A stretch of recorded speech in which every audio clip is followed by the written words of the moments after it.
তো হ্যালো বন্ধুরা, ছোলে দিনে আপনাদেরকে স্বাগতম। একটা আপেলকে আমরা কেটে দেখবো। ছোলে দেখলে ঠিক এরকম দেখুন, স্পষ্ট কত সুন্দরভাবে কাটছি। এবার আমরা দেখবো একটা বেলুন পানি ভর্তি বেলুনকে একটা ডোরেনের উপর দিলে কি হয়।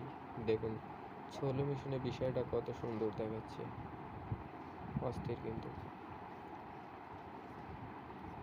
বুঝছেন? অস্থির একটি ভিউ। পাঁচটা ক্যানকে আমরা ফাটিয়ে দেখবো। যখন ছোলে মেশিনে দেখায় তখন দেখুন,